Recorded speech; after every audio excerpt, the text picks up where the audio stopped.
Hello नमस्कार। आजच्या व्हिडिओमध्ये आपण बघणार आहोत साबुदाण्याचे पापड किंवा पापड्या असतात तर त्या कशा करायच्या। ओके, तर त्यासाठी आपल्याला इथे लागणार आहे भिजवलेला साबुदाणा। रात्री साबुदाणा भिजवून घ्यायचा, मोठा साबुदाणा आहे, आणि मीठ लागेल चवीनुसार, तुम्ही जिरे पण घालू शकता।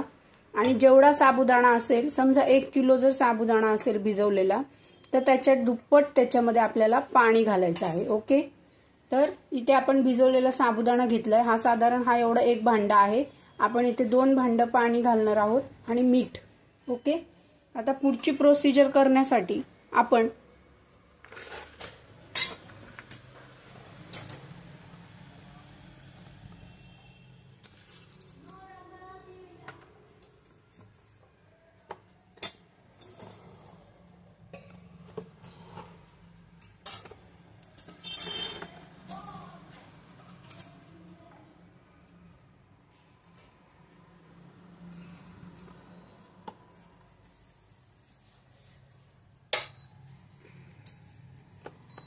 तर आपल्याला इथे हे पाणी जे आहे ते इथे मी 1 भांड घातलंय, आपल्याला अजून 1 भांड पाणी घालायचंय।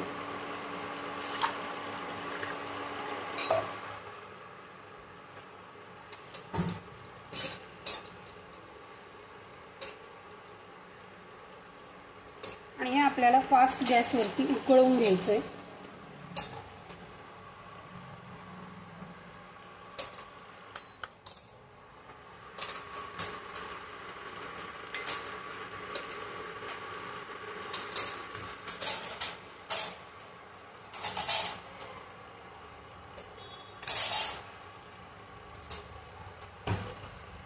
आपल्याला हे व्यवस्थित उकळून घ्यायचे पाणी चांगलं।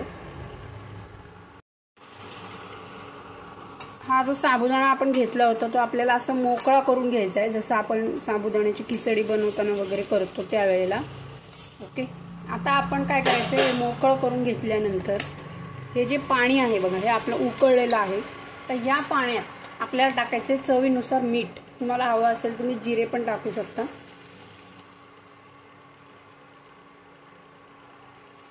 चवीनुसार मीठ टाकायचं आपल्याला याच्यामध्ये।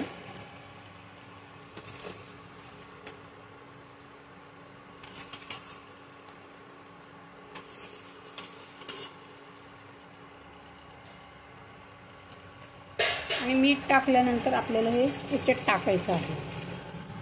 हा जो साबुदाणा आहे मोकळा केलेला, तुम्ही याच्यामध्ये हिरव्या मिरचीची पेस्ट टाकू शकता, म्हणजे याच्यामध्ये तुम्ही हिरव्या मिरचीची पेस्ट करून टाकू शकता जर तुमच्याकडे खात असतील तर।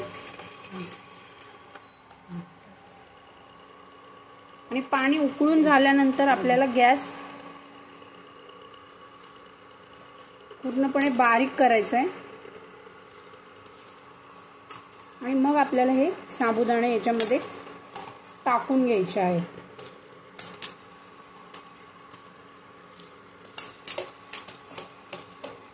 त्याच्यामध्ये तुम्हाला हवा असेल तर तुम्ही कलर पण टाकू शकता पाण्यामध्ये, कलरफुल जर बनवायचं असेल तर।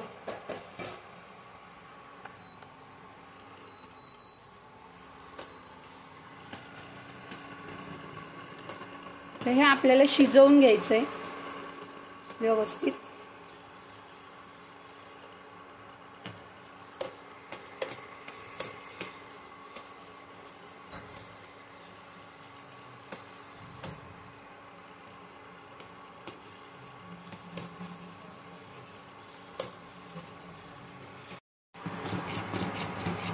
तर आपल्याला हे शिजवून घ्यायला साधारण एक 20 मिनिट ते अर्धा तास लागतो। आपल्याला हे चांगलं शिजवून घ्यायचं आहे।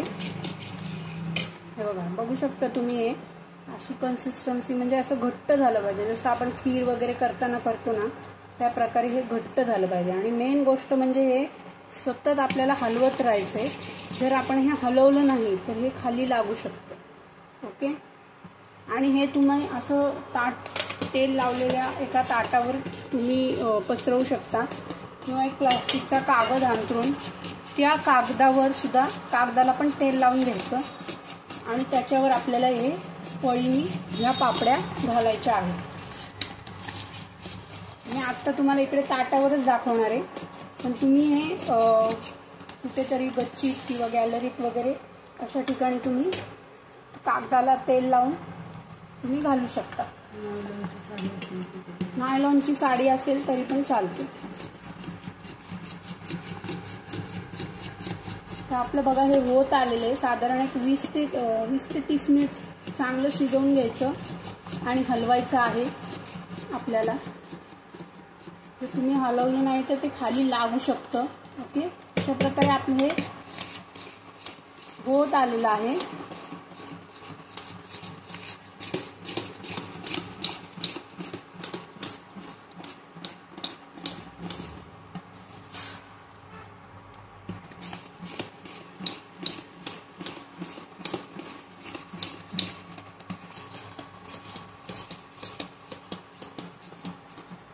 साबुदाणा पण जेव्हा आपण ह्याच्यात टाकतो तेव्हा तो फुलतो जास्ती. ठीक आहे, अशा प्रकारे आपले हे होत आलेलं आहे. अजून 1-2 मिनिटं लागतील, त्याच्यानंतर आपलं हे कंप्लीट होईल.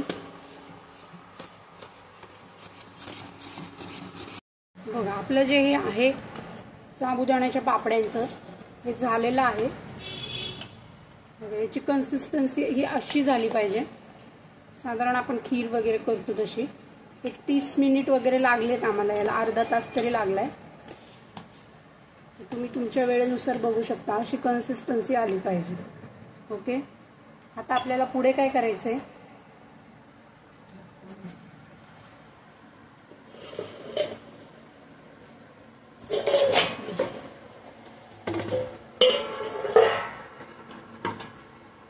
तर बघा या ताटाला जे आहे ते तेल लावून घेतलेलं आहे आपण. आणि तेल लावून घेतल्यानंतर आपल्याला हे याच्यावर असं टाकून घ्यायचंय आणि थोडंसं असं आपल्याला हे पसरवायचंय. ओके, थोडंसं जाड पातळ असं तुम्ही थोडंसं असं अशा प्रकारे पसरवून घ्यायचं. राऊंड असं शेप करायचा याचा. आणि हे आपल्याला असं कडकडीत उन्हामध्ये आपल्याला हे वाळवायचं आहे. छोट्या मोठ्या साईज मध्ये तुम्ही करू शकता.